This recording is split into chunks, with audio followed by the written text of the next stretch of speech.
Bienvenidos a todos. Gracias por acompañarnos en este nuevo webinar que tratará sobre la tecnología aplicada a la industria y que estará a cargo de Andrés Delgado y Sebastián Alonso de la empresa Green Code, radicada en Parque Empresarial Austral, y Juan Pablo Cosentino, ingeniero electrónico, especialista en telecomunicaciones y profesor de redes de comunicación de la Facultad de Ingeniería de la Universidad Austral. Mi nombre es Javier Yen y soy analista de marketing del Parque Empresarial Austral.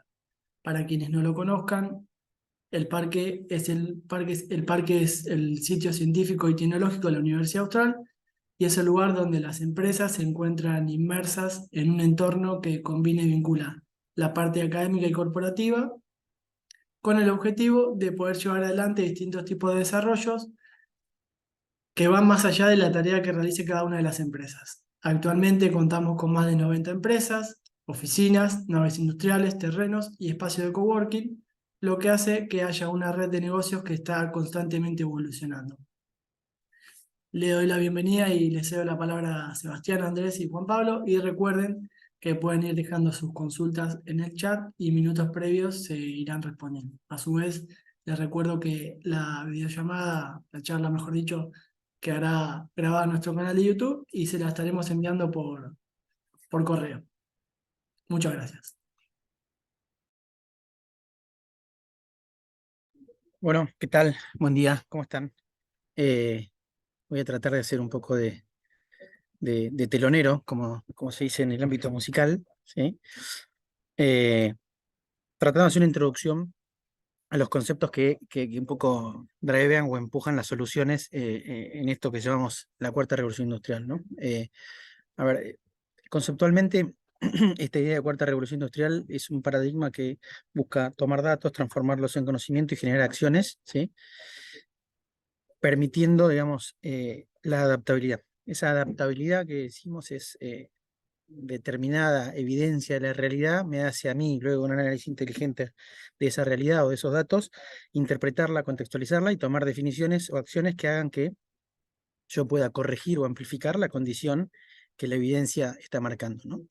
Eh, entonces, conceptualmente, que decimos que esta cuarta revolución industrial impulsa la adaptabilidad a través de los datos, y esto lo hace en una manera autónoma o cuasi autónoma, ¿no?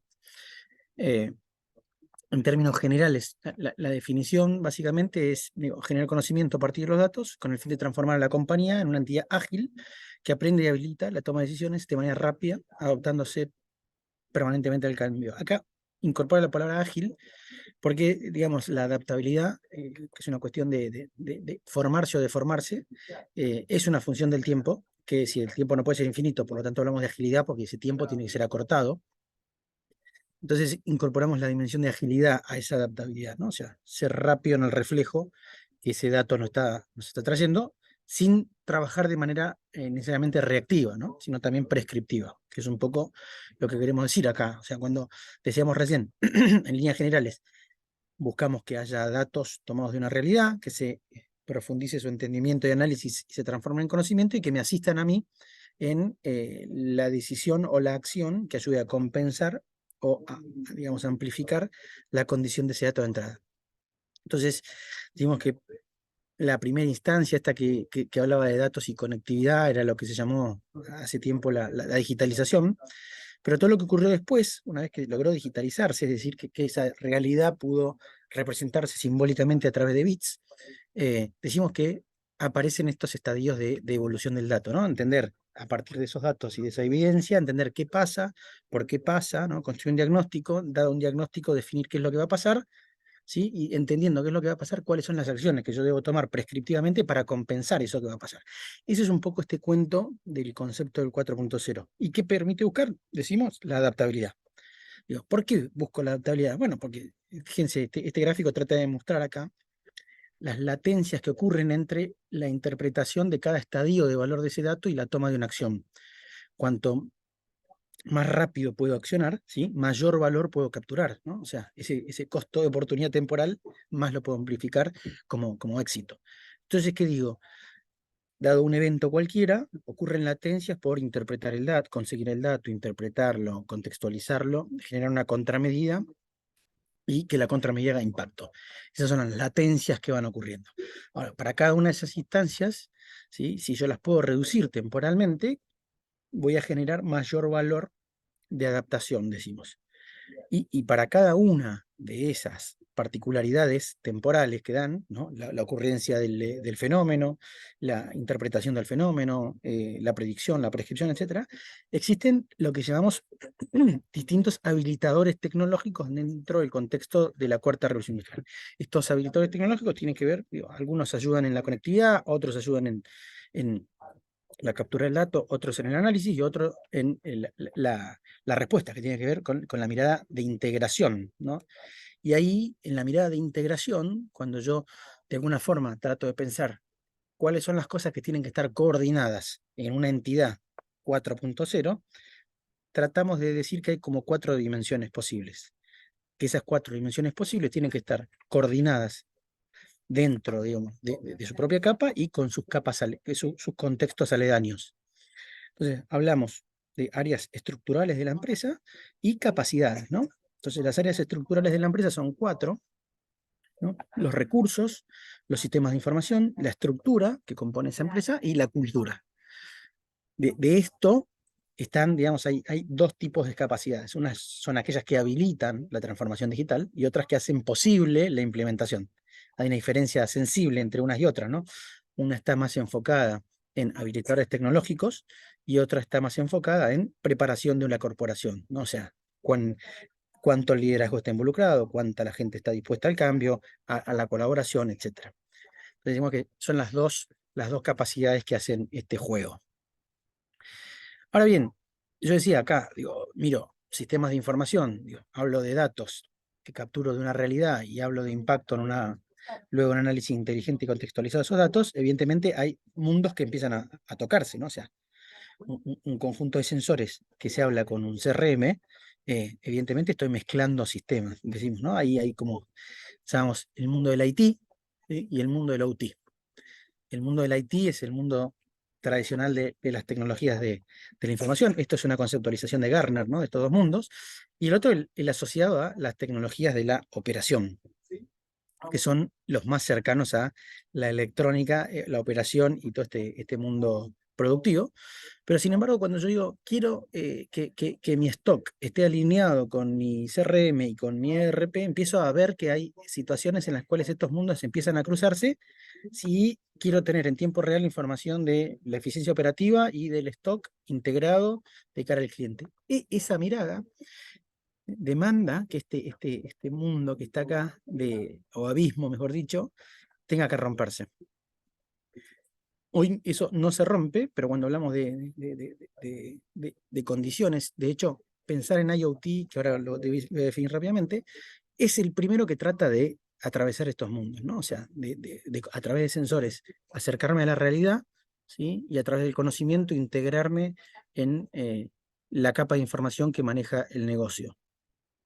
Cuando uno mira, ¿no?, los proyectos de transformación digital, ¿dónde encuentran sus principales enemigos, o mejor dicho, aliados para el éxito fracasado o el fracaso del éxito?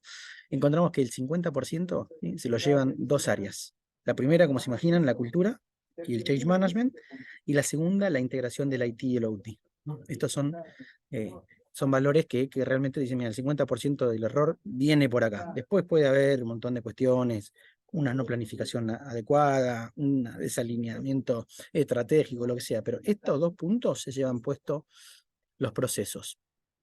Entonces decíamos, ¿no? Si el desafío es transformar dato en conocimiento y conocimiento en acción, quiero abrir la puerta a una definición de qué es el IoT. ¿Por qué pongo acá otra vez, ¿no? Típicamente nos metemos a IoT en la cabeza como una mirada de cosas conectadas, ya sea para actuar o para leerlas, pero no cosas con un grado de inteligencia, ¿no? O sea, incluso a lo que llamamos cosas inteligentes, la inteligencia se la dota solo por la capacidad de tener conectividad, una cosa que es simplificar demasiado la mirada de lo que es IoT. En líneas generales, IoT es lo que se considera un habilitador tecnológico. Un habilitador tecnológico en el contexto de la cuarta revolución industrial son tecnologías que son inductoras de innovación y que vienen de alguna forma a buscar no eficiencias, digamos, asintóticas, sino disrupción en un proceso de negocio o en un proceso de eficiencia porque cambia el paradigma con el cual se encara la solución. Entonces, si yo escribo una definición, diría que esta es la que a mí por ahí más me gusta, aunque es un poco larga, pero es una solución conformada por objetos sensorizados y conectados, o sea, dato, lo conecto, la conectividad, o sea, consigo el dato, doy conectividad, que permiten transformar los datos colectados, o sea, juntados por los sensores y procesados inteligentemente. ¿Se acuerdan que venían los escalones, no? 3, 4, 5 y 6, que era qué pasa, por qué pasa, qué va a pasar y qué debo hacer. ¿En qué? En valor agregado, es qué debo hacer para la toma de decisiones con un alto grado de autonomía. ¿Sí? Decimos que esto típicamente viene a impulsar un proceso de o asisto en la toma de decisiones o le cedo un grado de autonomía en la toma de decisión. La autonomía puede ser generar alarmas o generar tickets o lo que fuere, pero sí me ayuda a mí en ese proceso de interpretación del dato.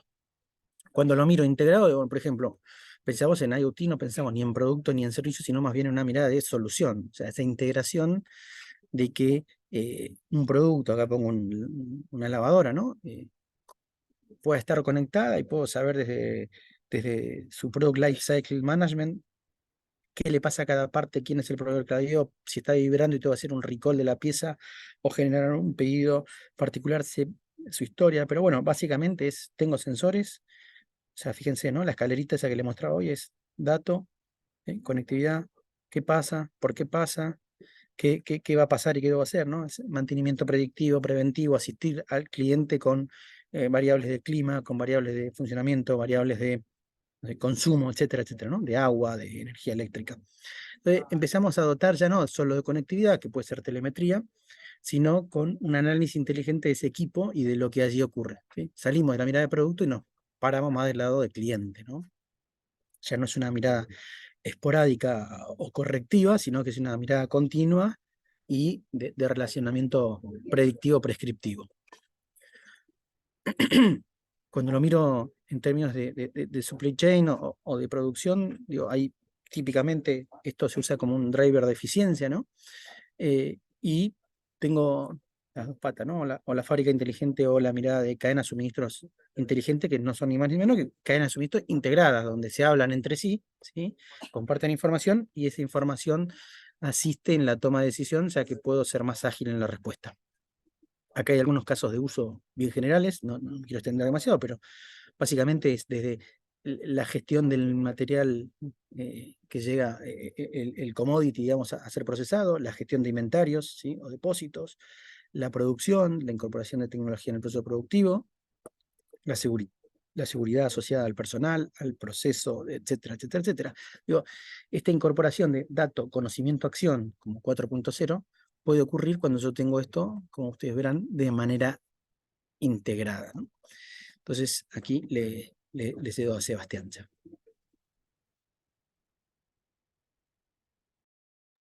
Genial, Juan Pablo, muchas gracias. Voy a seguir yo desde ahí la presentación. Un lujo tenerlo a Juan Pablo.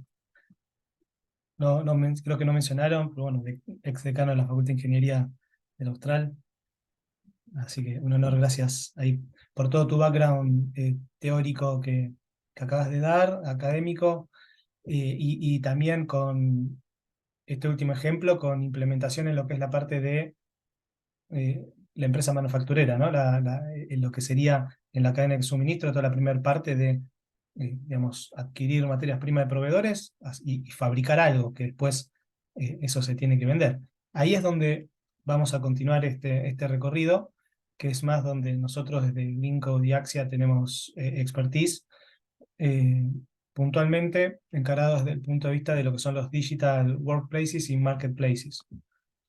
Entonces, repasando lo que es una de las definiciones, una de las posibles visiones vistas de lo que es la cadena de suministros, podemos dividir, como comentaba recién, en las fases de compra de materia prima a proveedores, relacionamiento con proveedores, una empresa manufacturera que fabrica algún tipo de producto, luego todo el proceso de venta y distribución, que puede requerir de transporte, de redes de distribuidores tercerizados, de comercio internacional, etcétera, stock en tránsito, y finalmente de cara al cliente, gestionar de alguna manera ese marketing, esa comunicación, esos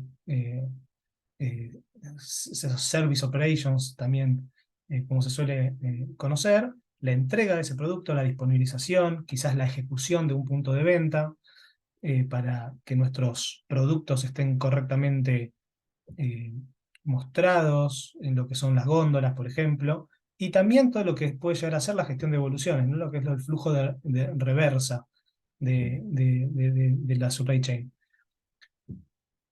El flujo de materiales va de izquierda a derecha, el flujo de información se considera que va bidireccionalmente, tanto en este sentido como de izquierda a derecha, como el flujo de materiales, como en sentido inverso.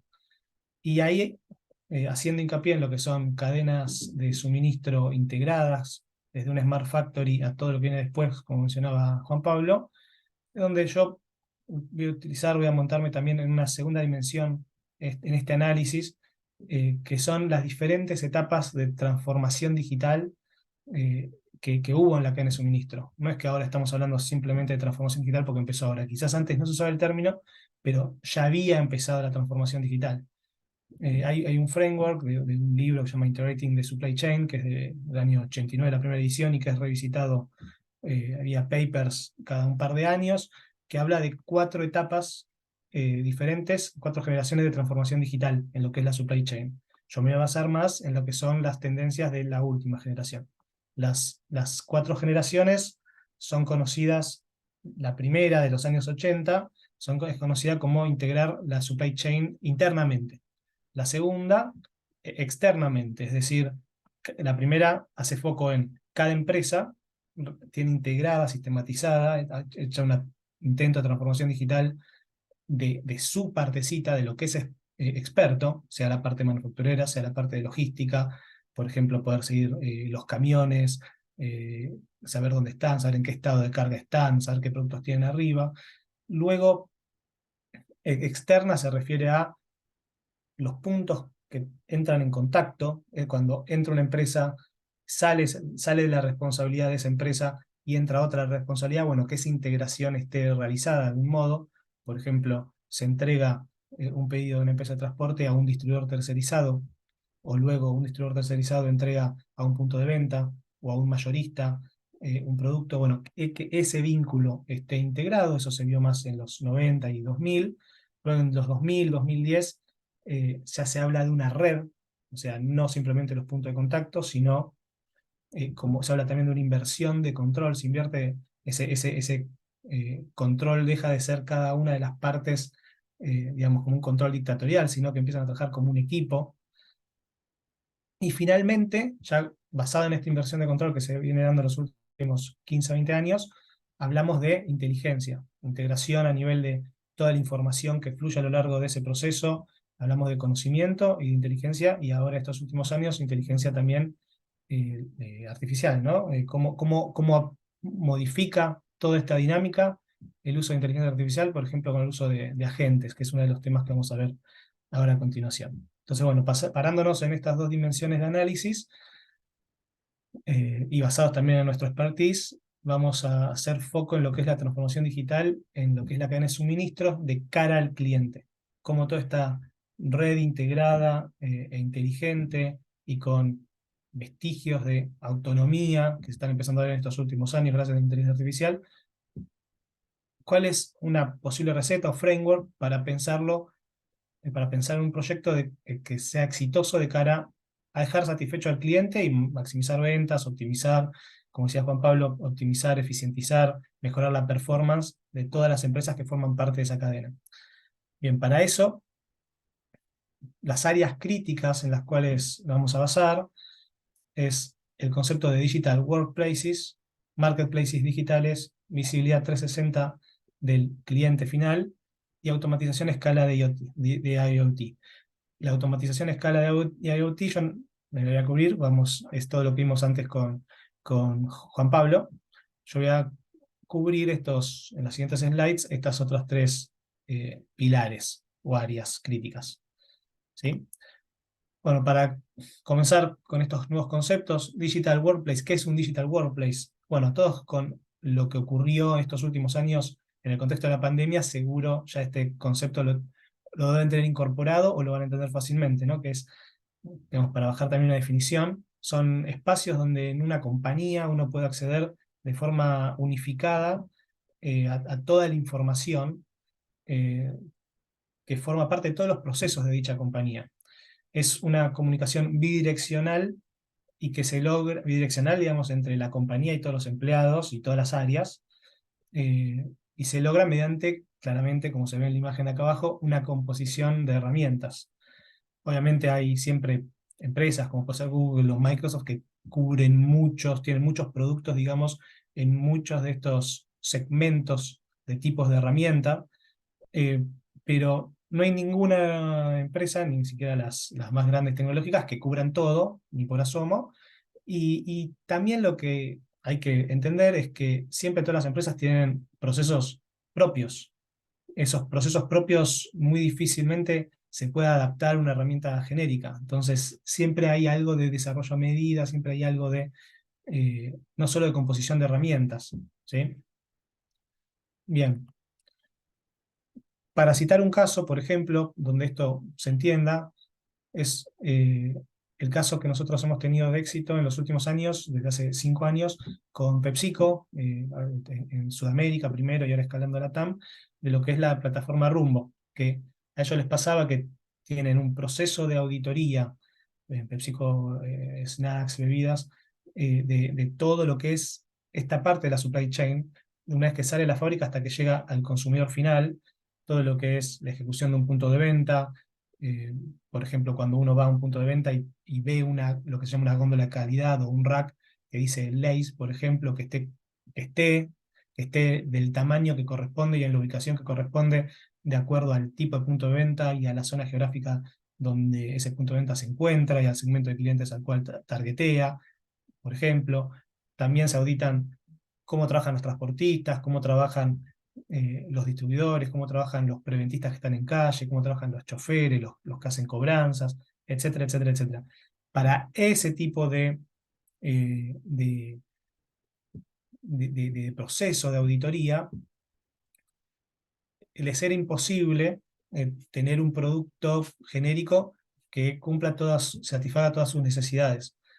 Entonces, también con el advenimiento del trabajo remoto y más allá de las tendencias que había de trabajo remoto previo a la pandemia, con el advenimiento de la pandemia, fue que por ejemplo, esta plataforma se transformó en un gran digital workplace en donde se centralizan, por ejemplo, las auditorías a las diferentes áreas que mencionaba previamente, se hace una comparativa de la performance, cómo va mejorando la performance a medida que van pasando los ciclos de auditoría, se genera lo que se conoce como un issue tracker o un seguimiento de tareas en función de los lineamientos de auditoría que no son aprobados, y también se genera obviamente todo una suite de reportería, y también tenemos se le desarrolló una visión 360 de toda la situación. Dar visibilidad a lo que son los auditores corporativos, dar visibilidad a los que son quienes están auditando día a día, cada uno de estos, sea distribuidores, sean logísticos, etcétera, dar visibilidad al staff de esas empresas que están siendo auditadas. Y esto se transformó en un caso de éxito, por ejemplo, de lo que es un digital workplace. Reitero, mismo antes de la pandemia, en este contexto, ya no toda la gente está en un mismo edificio, sino que ya por la naturaleza del negocio y de la supply chain en general, es un problema distribuido por un montón de empresas que forman parte y que no están todos juntos y no se ven todo el tiempo. Entonces, ese es un ejemplo, por ejemplo, de un digital workplace. Más allá de eso, tenemos la composición de otra de las áreas críticas que mencionábamos, que es el digital marketplace. Cuando todos conocemos un marketplace, cuando nos ponen delante un marketplace, pensamos, e-commerce está vigente desde los años, fines de los 90, que empezó Amazon, empezó Mercado Libre, en los principios de los 2000, Despegar, etcétera, etcétera, etcétera. Pero ese es un tipo de e-commerce. Ese es un marketplace, fueron los pioneros, pero acá estamos hablando de cómo hacemos que cualquier empresa pueda usar ese tipo de tecnología, quizás no solo para llegar al consumidor final, sino para llegar a sus propios distribuidores, para llegar a a quienes compran sus productos como un insumo en lo que sería el relacionamiento empresa-empresa, el B2B. Entonces, ¿cómo se puede generar un uso, una disponibilidad general de este tipo de plataformas y usarlo para nuestro propio beneficio sin tener que caer en el e-commerce tradicional, que quizás para el tipo de problema que queremos resolver no nos sirve, porque no todo se resuelve con un mercado libre en este tipo de relaciones que mencionaba previamente? Bueno, entonces en un proyecto con la correcta combinación de estos ingredientes, podemos convertir lo que tradicionalmente durante décadas eran vistos como obstáculos, los podemos transformar en oportunidades con una correcta integración. Podemos hacer optimización, lograr una mejor optimización de cadenas de suministro, por ejemplo. Vamos a recopilar muchísimos datos para mejorar la toma de decisiones. Como mencionaba antes Juan Pablo, el IoT acá entra también para tomar datos en tiempo real, sea seguimiento GPS, sea sensores, sea contar disponibilidades en depósitos de grandes supermercadistas para que nos informen faltante de stock o posibilidad de quiebre de stock, o en cuántos días va a haber un quiebre de stock de un artículo, para tener una integración inteligente con los proveedores o los distribuidores. Podemos también tener todo un área nueva que se abre con estas tecnologías, que es personalizar los e-commerces, los marketplaces, de acuerdo a quién está del otro lado queriendo comprar, es decir, la personalización para clientes, sea en un enfoque B2B o también en un enfoque B2C, es decir, cuando llamamos a un consumidor final. Colaboración con proveedores de entrega, sean logísticos, sea entrega same day, next day, como todos podemos conocer, por ejemplo, del Mercado Libre, o entrega express, como podemos citar los casos de Uber Eats, Pedido Ya, Rappi. ¿Cómo integramos esas mismas prestaciones, esos mismos SLA, esos niveles de calidad de servicio en lo que es la entrega en nuestra operación? ¿Se puede? ¿No se puede? Y sí, la verdad que sí, ya hay la evolución tecnológica, todos estos, como veíamos en este framework, la tercera generación, que se dio entre los años 2000 y 2010, fueron generando todo ese ecosistema de lo que se conocen como APIs, esas interfaces programables, para programadores, que nos permiten hacer integraciones entre sistemas. Están disponibles y ahora podemos hacer uso de las mismas en nuestras plataformas. También, por ejemplo, para lo que es la gestión eficiente de evoluciones, como mencionamos previamente, un caso típico es el manejo del flujo reverso de productos ante evoluciones, retornos. Y también la formación y adopción del personal, como mencionaba Juan Pablo previamente, principal causa de falla es el cambio cultural. Sigue siendo el cambio cultural, somos seres humanos, es así y va a seguir siendo así. Entonces, estos proyectos tienen una gran complejidad, no se hacen de un día para el otro tampoco, o sea, tienen distintas fases, no se puede cambiar todo del día a la mañana chitando los dedos.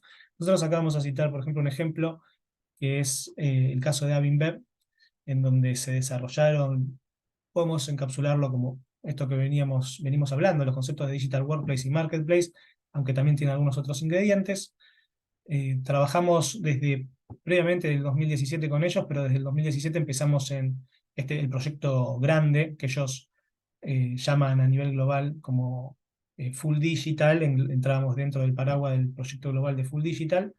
Estamos operando en varios países y la verdad que aprendimos muchísimo y le vamos a estar siempre agradecidos a todo lo que nos permitieron aprender en conjunto con ellos, porque hubo mucho prueba y error también a una escala regional, que la verdad ambas partes todos hemos aprendido un montón.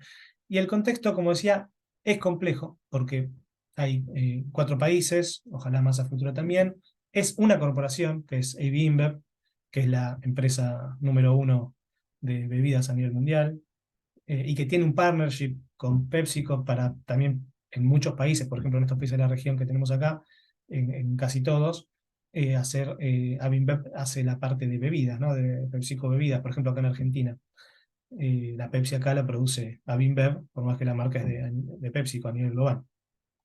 Bueno, lidiamos con 4 subsidiarias, entre esos 4 países lidiamos con 18 o más fábricas, dependiendo en qué momento del tiempo, lidiamos con más de 200 distribuidores tercerizados, no solo con las fábricas, llegando, vendiendo todos los productos que vende esta compañía en estos países. Es decir, que llegamos a casi 500.000 de puntos de venta. Es decir, estamos hablando de kioscos, kiosco ventana tal vez en un asentamiento precario, eh, un chino, un almacén, un hipermercado como puede ser un Carrefour, un mayorista, etc.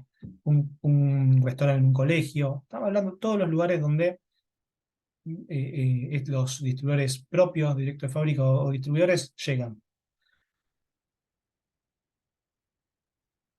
Bueno, parte del contexto complejo era que los pedidos tardaban demasiado en llegar, todo el ciclo que veíamos de viaja el producto al distribuidor, desde que un producto llega al distribuidor es colocado en un punto de venta, es decir, que ese punto de venta se hizo el pedido, todo ese ciclo tardaba demasiado, es decir, para no tener rechazos, quizás tenían que estar colgados por demás en stock, porque ese ciclo de todo ese pedido tardaba demasiado.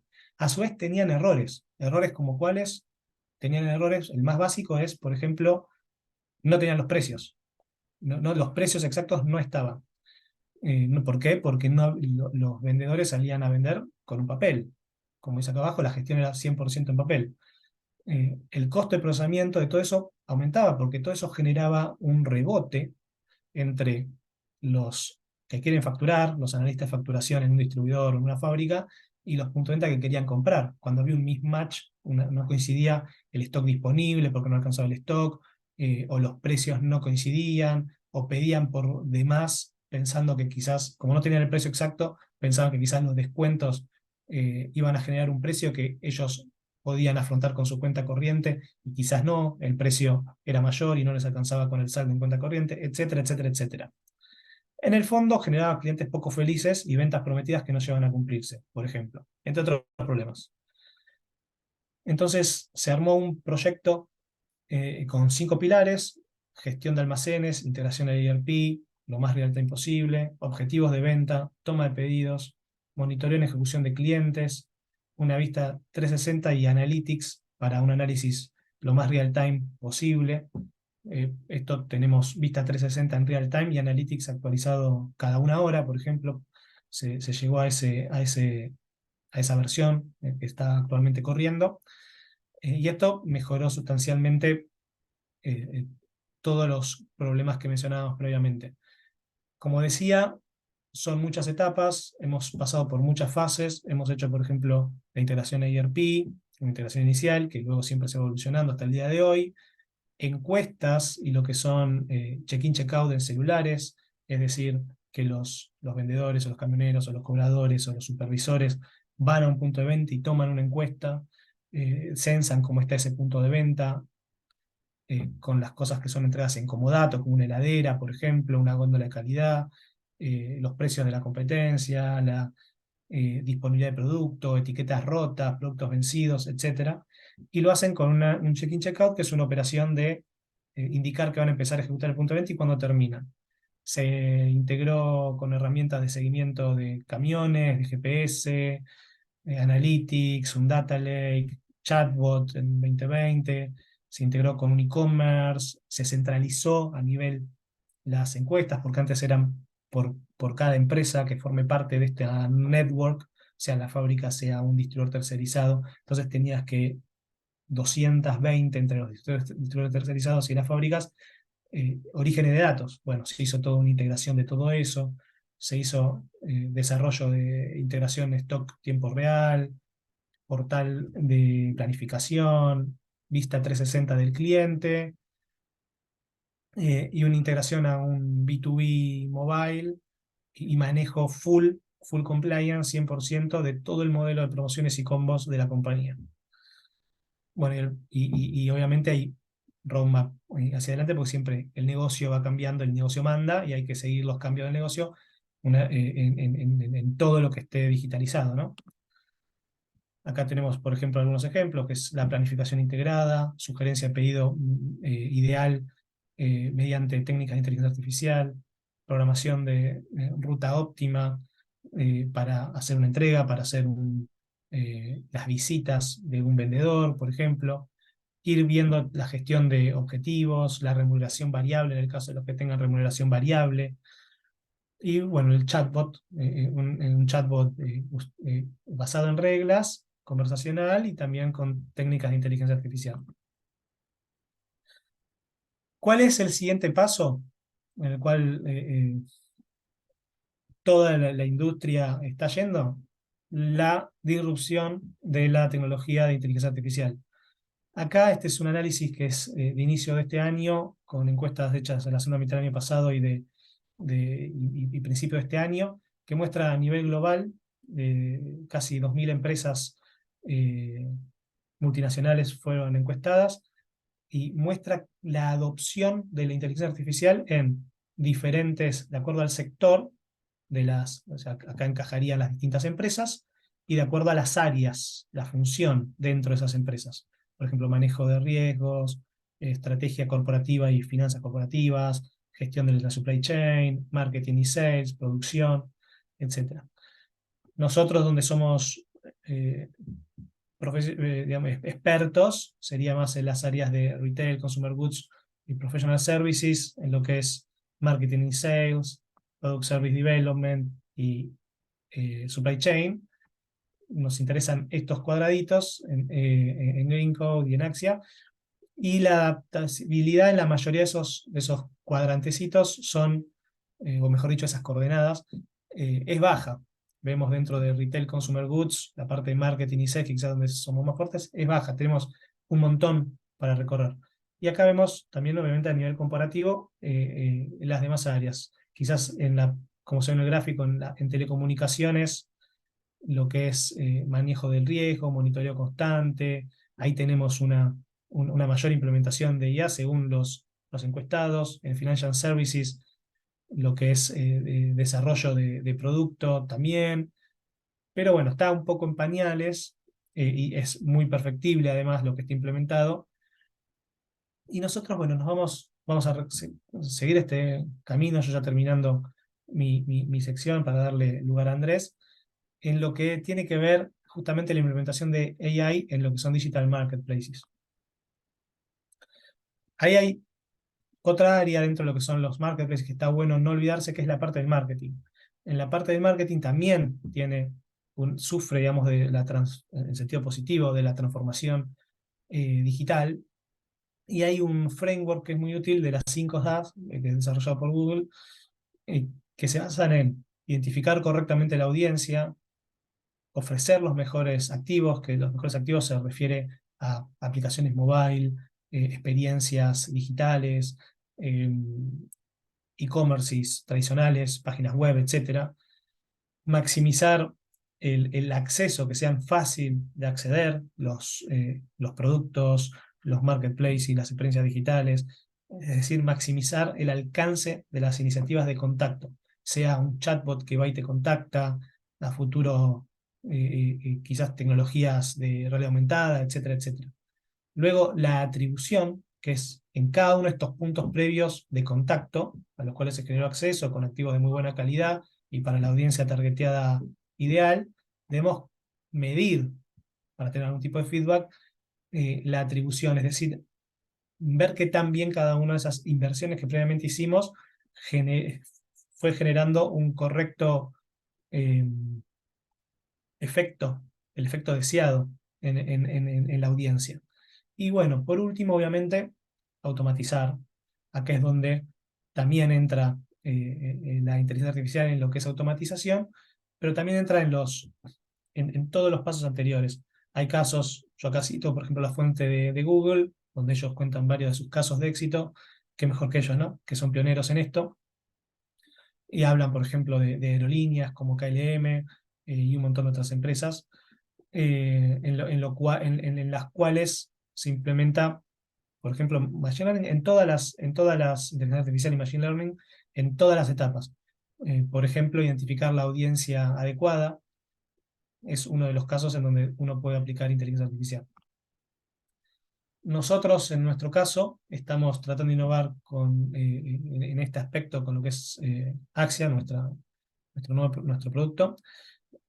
Actualmente estamos lanzando la parte de inteligencia artificial. Ya venimos operando en la parte más operacional con todos los proyectos que previamente cité. Por ejemplo, lo que es gestión de pedidos, lo que es el bot conversacional y lo que son integraciones, más o menos para tener un orden de magnitud. Acá citamos algo, unas métricas actuales.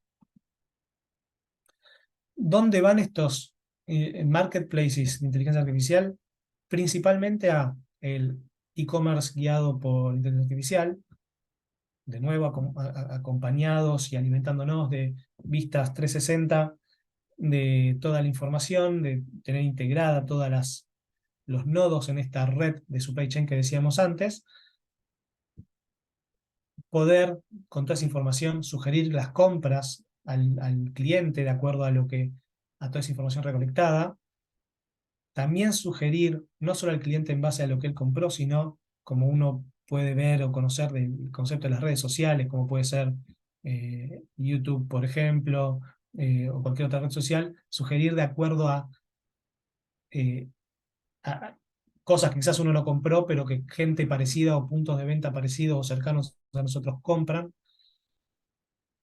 Y también, por ejemplo, incluso hasta lo que es renderear, lo que es el dibujado del e-commerce, lo que se conoce como el rendering, es decir, cómo se ve, cómo se muestra ese e-commerce, que cambie de acuerdo al cliente que está del otro lado. Y todo, obviamente, todo lo que son las tecnologías de bots, de inteligencia artificial, bots integrados en la aplicación, por ejemplo, es toda una tendencia, esto que se conoce como asistentes virtuales, que se van a empezar a ver cada vez más para todos los usos, B2C, B2B, en el cual generalmente con algún tipo de wearable o al menos en algún tipo de aplicación mobile, uno le habla a un bot, le puede hablar o le puede escribir. En el futuro también seguramente mandar foto, mandar video, por el momento más que nada con lo que es escritura libre de texto y lo que es audio. Y le puede decir, por ejemplo, en el caso de un e-commerce, de un carrito de compra, por favor, al carrito de compra sumame tal producto, tanta cantidad. Y el bot va y te modifica el carrito de compra. Eso es algo revolucionario y es algo que se está empezando a ver cada vez más. Así que con este pie, te paso la palabra a Andrés. Andrés acá especialista en datos, graduado también de máster en el IAE. Te cedo la palabra a vos para que hagas poco, Andrés va a hacer poco más en lo que es casos de uso puntuales de esto último que yo venía presentando. Así que Andy, te cedo la palabra. Bueno, muchas gracias. Buenos días, ante que nada, buenos días a todos. Bueno, mi nombre es Andrés Delgado, como lo pueden ver. Y bueno, lo que ya un poco fueron introduciendo Juan Pablo y Sebastián, lo que me toca un poco hablar en esta sección es cómo aplicamos todo esto, las nuevas tecnologías de inteligencia artificial y cómo la inteligencia artificial se conecta en sí con todos los datos. Como pueden ver, con todo lo que han comentado mis compañeros, Greencode es una empresa fuertemente orientada a los datos y a la analítica. No basta solamente, o por lo menos dentro de nuestra cadena de valor, no basta con solucionar algún problema en particular a nuestros clientes, sino que queremos darle algo más, y ese algo más, ese diferencial, también lo hacemos mediante aplicando nuevas tecnologías, haciendo un gran análisis de nuestros datos y dándole sumamente importancia a los mismos, ¿no? Entonces, la primera pregunta que se me viene a la mente que para arrancar un poco la presentación es qué hacemos con los datos. Tal cual como decía Juan Pablo, no creo que vaya a ser el momento de comentar todo lo que hacen las empresas en general con los datos, pero sí podemos ver lo que Greencode hace con los datos, ¿no? Y qué mejor forma de mostrar todo lo que le ofrecemos a los clientes, incluso cómo aplicamos eso mismo que le damos a los clientes internamente en todos nuestros procesos, ¿sí? Entonces, la mejor forma para charlar un poco sobre esto, se me ocurre que podría ser contándole algunos de los proyectos que tocan inteligencia artificial y datos y que están más en auge en este momento. Algo anticipó un poco Sebastián respecto a lo que es un chatbot que tenemos, que forma parte del producto Axia. Después tenemos sistemas de recomendaciones, forecast para disponibilidad de depósitos y algo que es de la sección digamos, de Computer Vision, que es reconocimiento de etiquetas. En todos los casos se utiliza machine learning, redes neuronales, en algunos casos inteligencia artificial propio de ChatGPT. Pero la idea es mostrarles cómo podemos hacer uso de estos datos a diferencia de lo que veníamos haciendo convencionalmente, en donde lo que hacíamos era analizar todos esos datos, generar reportes, se podían hacer modelos, pero siempre lo que pasa y hemos visto en estos últimos años es que hay algo que se escapa muchas veces al ojo del ser humano, o por lo menos si no se escapa, lleva mucho más tiempo. Entonces, ¿qué mejor forma de hacer uso de esta nueva tecnología? Y en base un poco a lo que mostró Sebastián ahí, de que estamos medios en pañales todavía, ¿no? Todavía lo que se está utilizando de inteligencia artificial es poca y es mucho el aporte que en realidad se puede hacer. Pasemos para ver un poquito lo que es el chatbot. ¿Sí? Actualmente tenemos un chatbot, el AxiaBot, así lo denominamos nosotros, que tiene una arquitectura así muy simplificada, como lo que estamos viendo, donde hay un módulo principal, que es el que maneja la inteligencia artificial y que hace uso de un framework. Hay distintos frameworks, podría ser un LangChain o podría ser un Haystack u otros, pero utiliza un framework, ¿sí?, para conectarse con distintas cosas. Normalmente lo que ustedes conocen como ChatGPT son modelos de lenguaje natural entrenados con muchísima información, mucha información, pero siempre están entrenados hasta un año en particular, ¿sí? Por ejemplo, la versión 3.5 fue, no me acuerdo si en este momento, hasta el 2019, el ChatGPT 4 hasta el 21-22, pero el tema es que esos modelos, con un gran entrenamiento, llegan hasta un año y después de ahí en adelante ya no tienen conocimiento, por lo cual en un punto, entre comillas, ya lo voy a explicar por qué no, es obsoleto. Entonces, para lograr que esto no sea una limitante, lo que se hace es utilizar algo que mencionó Sebastián, utilizar agentes. El concepto de agentes es un módulo que le permite al chatbot manejar distintas aplicaciones. Le hace una API propia o le hace un servicio en el exterior, ya sea de Google, de Wikipedia, algunos que ya hay tercerizados y muy generalizados, de lo que es incluso de búsquedas por internet, pero no me refiero a páginas, sino a bots que van leyendo todo lo que se va subiendo a la web. Y la idea de esto es que esta arquitectura con un módulo de agentes, con un módulo secundario que permite hacer toda la interconexión, es que dotemos a este bot, en realidad en el caso nuestro ya está dotado, de ciertas herramientas que no tienen que ver con lo que fue entrenado. Por ejemplo, este bot tiene la particularidad que permite, si nosotros estamos interactuando, este bot interactúa con un WhatsApp, le podemos dar mensaje de voz. Ese mensaje de voz, cuando la inteligencia artificial detecta que es un mensaje de voz, lo primero que hace es decirle a la gente, bueno, vamos a agarrar y vamos a venir a esta herramienta que es voz textos y la vamos a utilizar para traducir.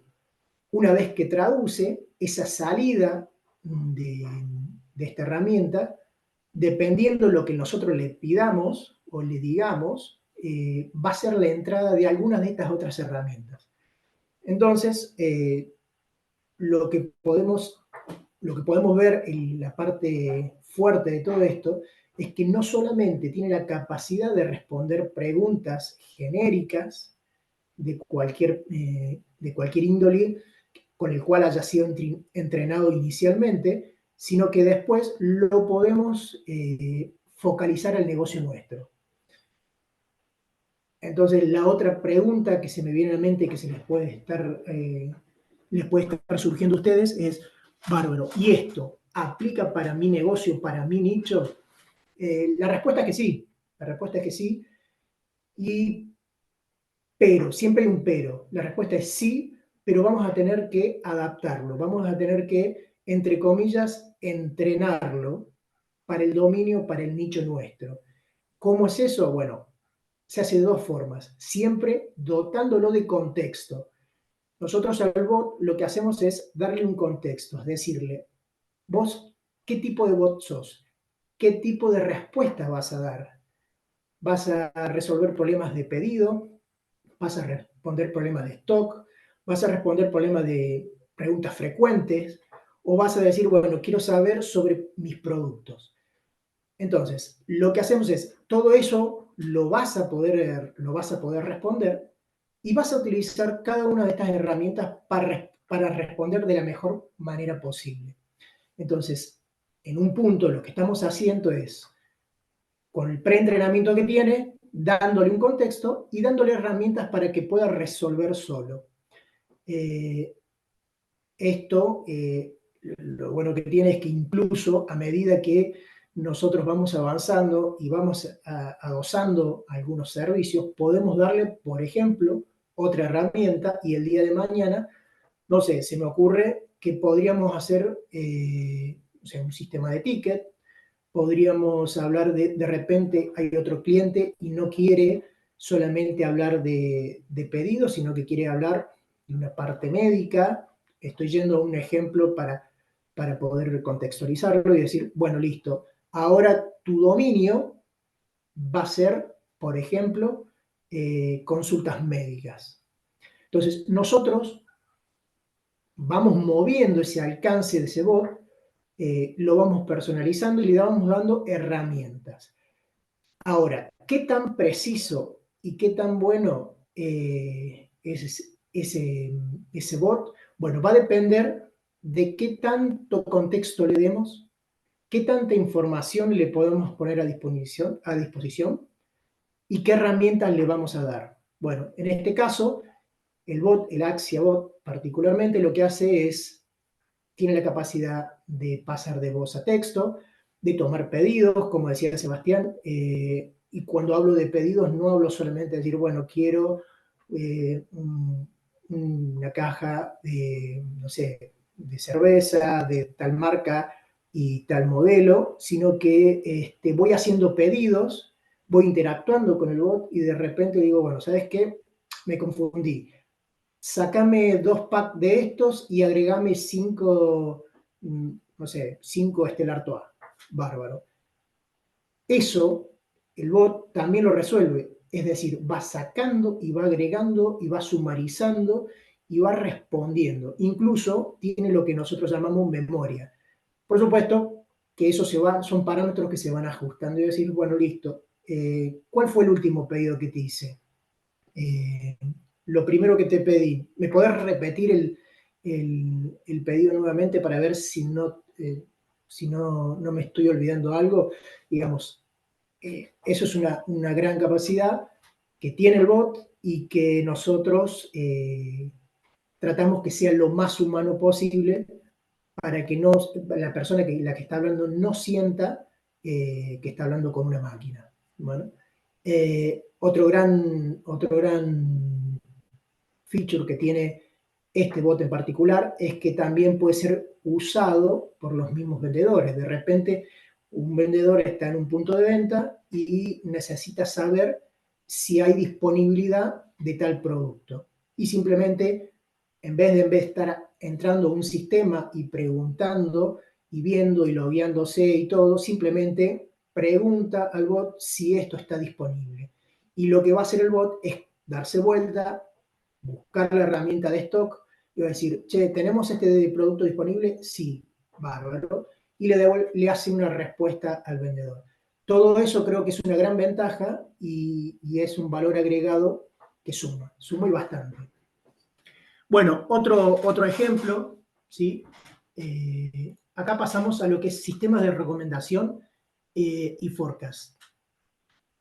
Como hablábamos al principio, y que Juan Pablo hacía mención y Sebastián lo mismo también, tenemos una parte de analítica y para poder hacer analítica, como siempre, se dispone y se necesita de una gran cantidad de datos, información, todo tipo de información, y se va almacenando constantemente y a través de los años, por supuesto, con previo consentimiento de cada uno de nuestros clientes, se va almacenando esa información. Entonces, todo esto lo que genera es que podamos hacer uso de esa información mediante modelos. ¿Y qué hacemos con esos modelos? Nosotros los entrenamos, es decir, para solucionar determinadas cosas o para hacerle preguntas de determinadas cosas. Vayamos a un caso concreto. Supongamos que necesito que un vendedor le ofrezca algo a un cliente, ¿no? A un punto de venta. Bárbaro. ¿Qué le ofrece? Muchas veces o no lo conoce, o si lo conoce le ofrece siempre lo mismo, y le hace ofertas que no son del todo acertadas. Entonces, lo que hacemos es que generar recomendaciones que ese vendedor le tiene que ofrecer particularmente a ese cliente que tiene determinados gustos, que está en determinada zona, que está en determinada época del año, con lo cual eso ya me va cambiando a lo mejor la preferencia de compra de ese cliente para esa época del año. Incluso tener en cuenta el clima en esa zona en particular. Entonces, todo eso hace que nosotros podemos, con inteligencia artificial, teniendo distintos modelos y entrenándolos con mucha información histórica y con información exógena, digamos, en sí de los clientes, porque la región en la que está el cliente sí, pero el clima que tiene, la época del año, si hay un evento en particular, unas fiestas o lo que fuere. Entonces, el modelo tiene en cuenta todos esos parámetros y hace una recomendación. Pero no solamente hace una recomendación al vendedor, también le puede ayudar a los puntos de ventas, al comprador, cómo comprar mejor para no comprar de más ni de menos. Lo que buscamos acá es optimizar con este sistema, o sea, lo que damos en realidad no tiene un 100% de certeza, pero tiene una gran precisión alrededor de los 95-99% de precisión y con una baja tasa de error. Eso es lo que se busca. Y si ven ahí, acá tiene una tacita de jefe, el tema es, también le podemos dar a las empresas, no solamente a los puntos de venta o a los tercerizados, sino también le podemos dar una herramienta en la cual podemos hacer proyecciones del tipo de cuánto necesito producir este año, cuánto necesito vender por zona y por región. Todo esto termina siendo una reportería muy grande con distintos indicadores y todo esto generado por la inteligencia artificial haciendo uso del historial, de entrenamiento y los modelos. Hay un caso en particular que me gustaría comentarlo un poco y seguramente se les habrá ocurrido decir, ¿qué hacemos cuando tenemos un cliente nuevo? ¿Sí?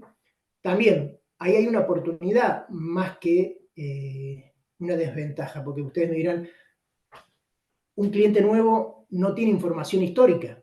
Bien, es cierto, no tiene información histórica, pero hay otras formas en las que podemos tratar de subsanar esos problemas y que a su vez me abre puertas a otro feature. Y es el tema de decir, bueno, no tengo información histórica, pero sí tengo, como cuando lo di de alta, tengo algunas características de este cliente.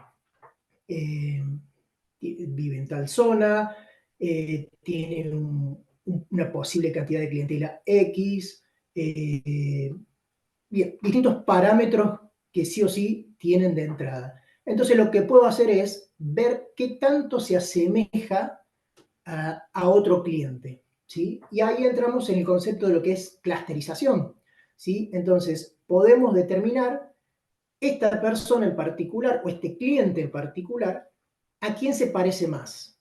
Y esto hay una pequeña diferencia con clasificación. En este caso no estamos clasificando a un cliente, porque para clasificar deberíamos de tener categorías, que también es una opción, pero sí lo que hacemos es decir, bueno, ¿qué tanto se parece las distintas personas? Entonces agrupamos por consumo, agrupamos porque se parecen, por preferencias, por lo que fuere. Y esto no solamente me soluciona todo lo que vendría a ser nuevos clientes, sino que también me abre un abanico grande de posibilidades a la hora de hacer campañas de marketing, a la hora de saber qué le puedo ofrecer en un producto nuevo, o dónde es más factible que ese producto sea vendido, o simplemente es un producto viejo, pero le quiero dar una revalorización a ese producto. Entonces, lo que termino haciendo es, con esta clusterización, saber bien a dónde pongo el foco para las necesidades. Entonces, toda esta serie de herramientas se termina convirtiendo en una gran ayuda. Y por último, para contarles un poquito de otro producto que es el de etiquetas, ¿sí? Es un producto del tipo de Computer Vision. Computer Vision son todos aquellos productos en lo cual, para simplificarlo de alguna forma, en base a una imagen, a un video, podemos hacer o reconocimientos o podemos extraer información, ¿sí? Entonces, particularmente hubo un caso donde teníamos un cliente que lo que quería medir era no me sale la palabra, pero en la rotación, perdón. Alimentaria. Sí, rotación de botellas, ¿sí? Entonces, ¿qué pasa? Esas botellas tenían etiquetas y que tienen, aparte de la etiqueta convencional, algunos datos como podría ser fecha, lote, vencimiento, distinta información, incluso, bueno, tratar de detectar de qué marca, modelo y tipo de botella estamos hablando. Entonces, ¿qué es lo que hacía esta empresa? Era personas que incluso no estaban destinadas para este fin, era mandarlos por las distintas naves de las distintas fábricas a tomar muestras.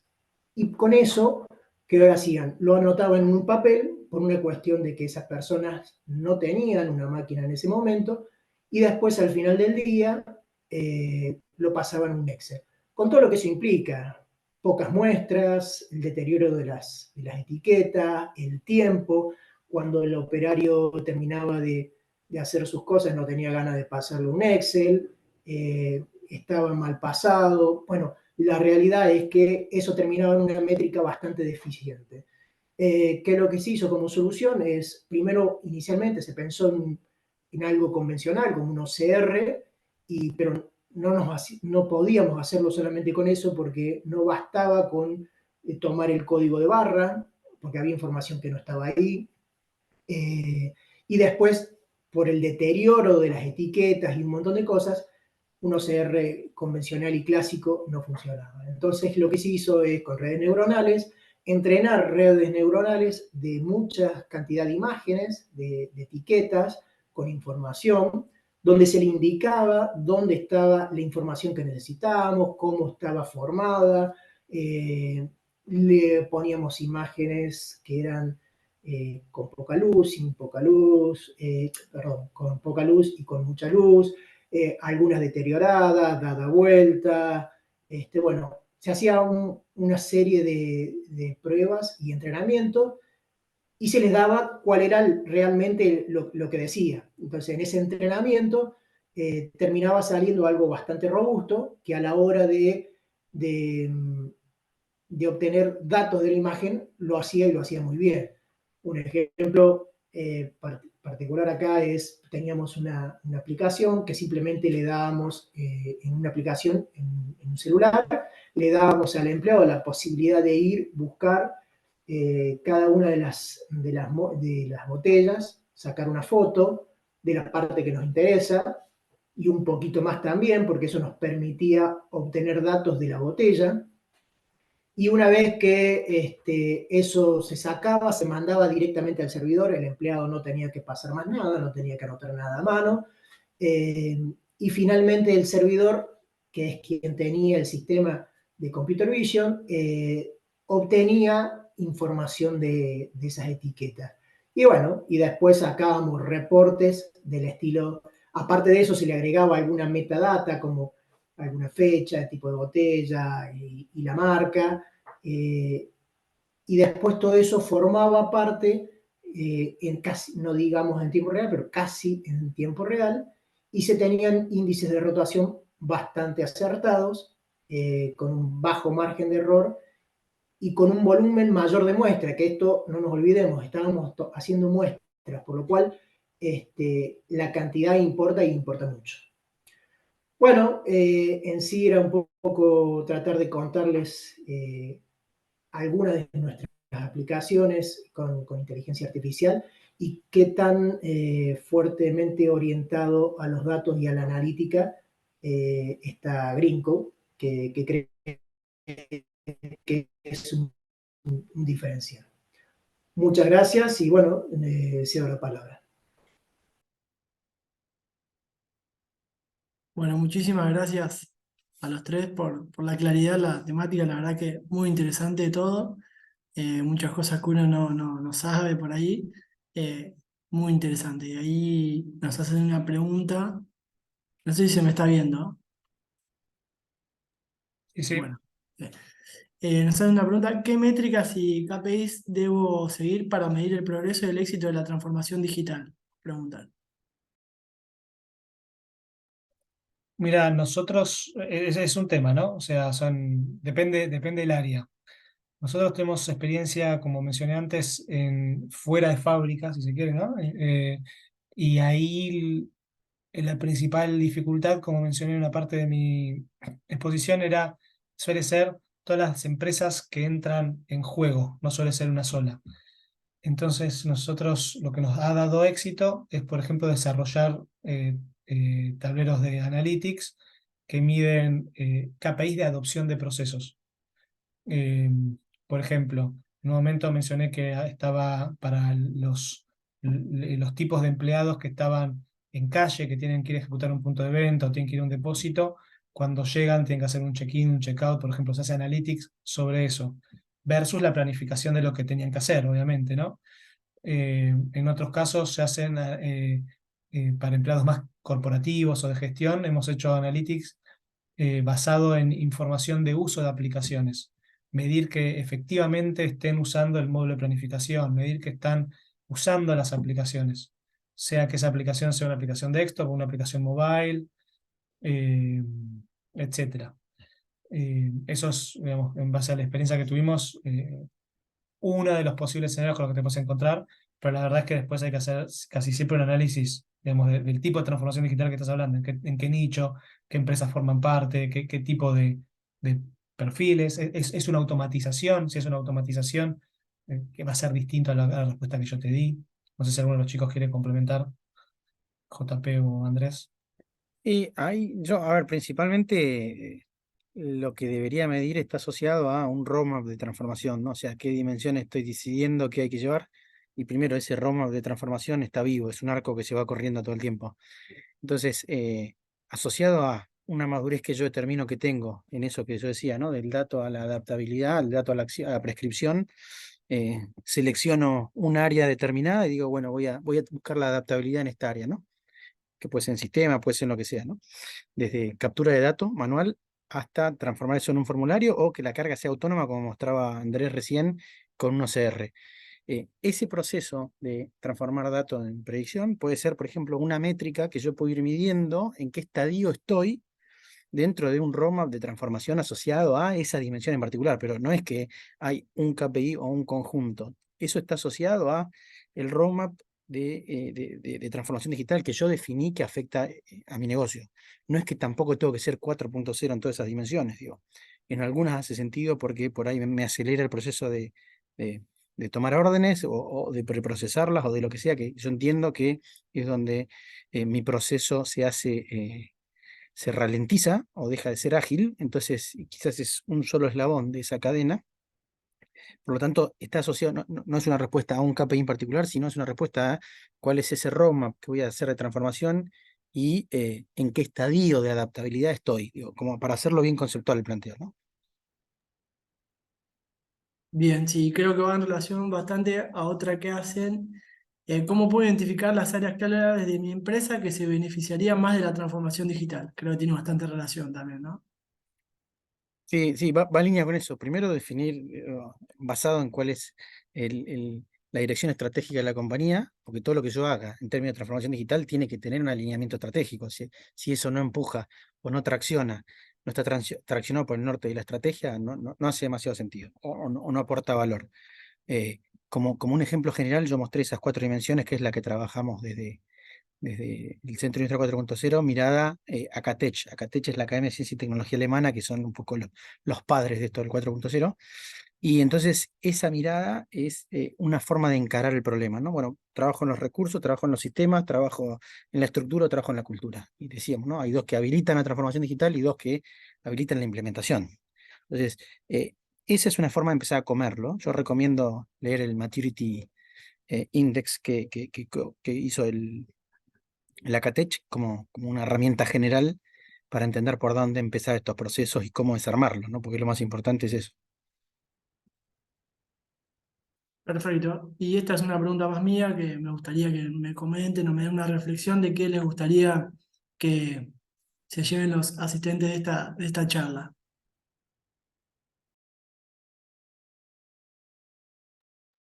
A ver, en mi opinión es despertar una curiosidad de por ahí cómo encarar un proceso que busque la adaptabilidad usando habilitadores tecnológicos, ¿no? O sea, creo y si uno lo piensa y lo mira como una persona, naturalmente nosotros tratamos de no ser reactivos, ¿no? De entender, contextualizar lo que nos pasa y accionar.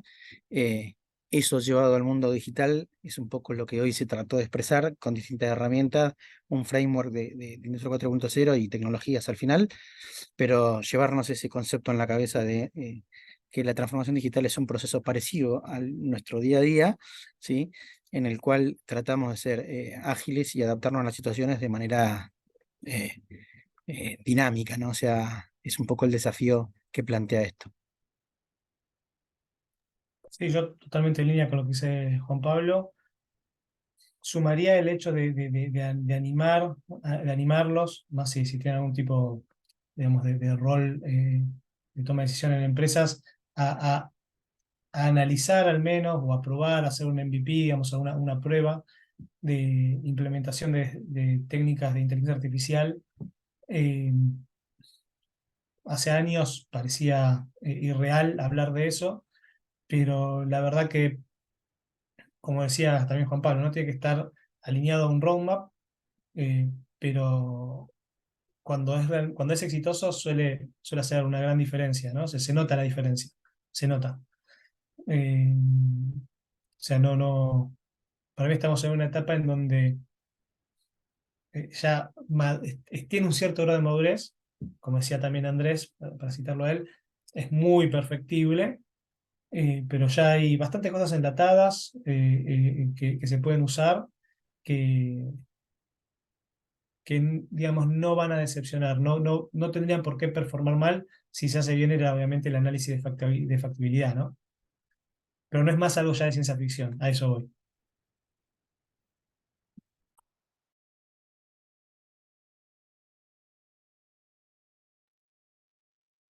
Bien, buenísimo. Y otra pregunta que me acaba de surgir, que también está bueno para conocer un poco más, saliendo un poquito de la temática, para que los que están presentes conozcan el parque, me gustaría preguntarle a, a la gente de Green Code qué los atrapa del parque, qué los motiva el día a día, qué beneficios le pueden contar que los llevaron a instalarse en el parque. Bueno, bien, nosotros varias cosas. Eh, una es que, bueno, mi co-founder y yo eh, en la empresa ya contábamos con mucho personal de zona norte y demás, entonces geográficamente nos servía. Eso obviamente por un lado. Por otro lado, también obviamente lo que es el ambiente, la ambientación, es otra cosa totalmente distinta. Nosotros teníamos también una oficina en Microcentro que ahora justo este mes la estamos cerrando y nos quedamos solamente con lo del parque. Es otra experiencia, es totalmente distinta, ¿no? Estar en Microcentro que estar, para las empresas que tienen la posibilidad de irse de Microcentro, obviamente, o lugares similares, es otra cosa totalmente distinta. Luego también es el networking que se arma de verdad, un networking. Hay eventos que ayudan a eso, que fomentan a eso, pero eh, el networking también sería como el tercer pilar que destacaría, ¿no? Y el cuarto, te diría, es la vinculación con la facultad. Nosotros, bueno, además somos docentes. Ezequiel Mónica, que acá en esta reunión no está. Y Andrés Delgado, que trabaja con nosotros, también es docente. Entonces, pero más allá de eso, hay una cercanía para otras empresas que quizás no tienen gente, socios o empleados que sean docentes. Quizás tenés alguno que es alumno en la universidad, pero tenés la cercanía, o por los eventos, como mencionaba antes, creo que eso también suma, ¿no? Suma mucho. Te tiro esos 4 ejemplos. Seguramente me estoy olvidando alguno, pero eh, eso es lo que se me viene a la cabeza ahora, Javi. Bueno, perfecto, Sebastián. Muchas gracias. Bueno, ya no hay más preguntas. La verdad que fue muy interesante esta charla. Va a quedar grabada en nuestro canal de YouTube. Le enviaremos el enlace por correo. Y bueno, estamos en contacto para un nuevo webinar. Gracias a los speakers y a los que estuvieron presentes. Chao, gracias por el tiempo. Chau, Muchísimas chau. gracias. Gracias. Hasta Hasta luego. luego.